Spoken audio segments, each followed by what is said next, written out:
sebuah cerita rakyat Nusantara yang berjudul Keong Mas, yang mana cerita ini telah diceritakan kembali oleh Kak Gibran Maulana. Pada zaman dahulu kala, hiduplah seorang raja yang bernama Kertamarta. Ia mempunyai dua orang putri yang sangat cantik, yaitu Dewi Galuh dan Chandra Kirana. Pada suatu hari, datanglah seorang pangeran tampan dari kerajaan Kahuripan. Pangeran tersebut bernama Raden Inu Kertapati. Kedatangan pangeran ke kerajaan Daha adalah untuk melamar salah satu putri raja, yaitu Chandra Kirana. Karena pertunangan itu membuat Dewi Galuh merasa sangat iri. Ia menaruh hati pada Raden Inu Kertapati dan merasa bahwa dirinya lah yang lebih cocok untuk menjadi tunangannya. Dari perasaan iri, kemudian berkembang menjadi perasaan benci. Dewi Galuh mulai merencanakan untuk menyingkirkan Chandra Kirana dari kerajaan.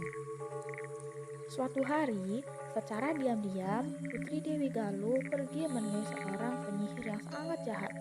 Ia meminta bantuan kepada penyihir untuk menyihir Chandra Kirana menjadi sesuatu yang sangat menjijikan. Dan Pangeran Raden Inu menjauhinya. Ia pun berharap menjadi pengganti Chandra Kirana sebagai tunangan Raden Inu Kertapati. Penyihir pun menyetujui permintaan Dewi Galuh. Namun, penyihir tidak dapat masuk ke istana karena akan menimbulkan sebuah kecurigaan. Akhirnya, Dewi Galuh mempunyai siasat untuk memfitnah Chandra Kirana, sehingga ia diusir dari kerajaan. Chandra Kirana meninggalkan kerajaan dengan perasaan sedih.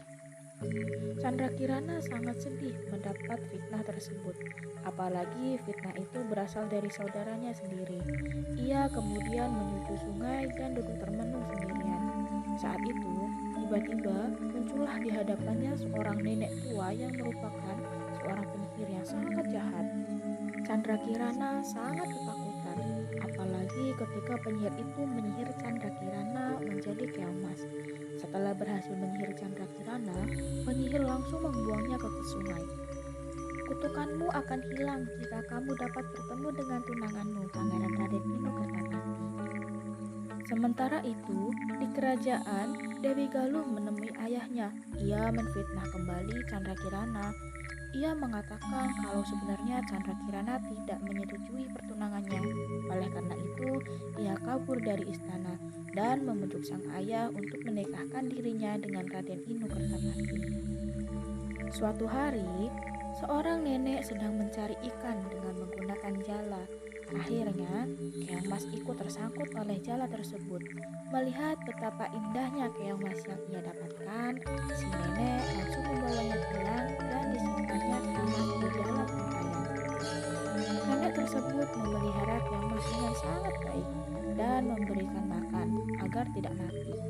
Keesokan harinya, sang nenek kembali ke sungai untuk mencari ikan, namun tidak satu pun yang ia dapatkan. Karena sudah terlalu lama, tapi tidak mendapatkan hasil, ia pun segera memutuskan untuk pulang ke rumah. Ketika nenek sampai di rumah, ia sangat terkejut. Ia melihat makanan yang sangat enak sudah tersedia di atas mejanya. Setiap hari, kejadian serupa terus terjadi. Karena merasa penasaran, sang nenek memutuskan untuk pura-pura pergi ke laut. Sang nenek sangat terkejut melihat keong mas yang ia simpan di tempayan berubah menjadi seorang gadis yang sangat cantik jelita. Sementara, Pangeran Raden Inu terus mencari Putri Chandra Kirana yang mendadak hilang entah kemana.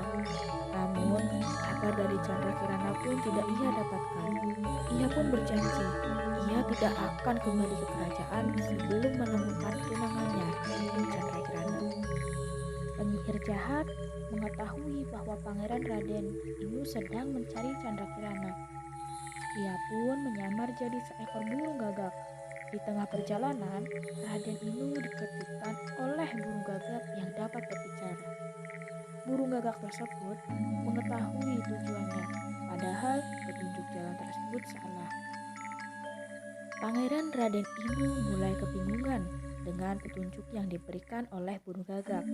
Di tengah perjalanan, ia bertemu dengan seorang kakek tua yang sedang kelaparan.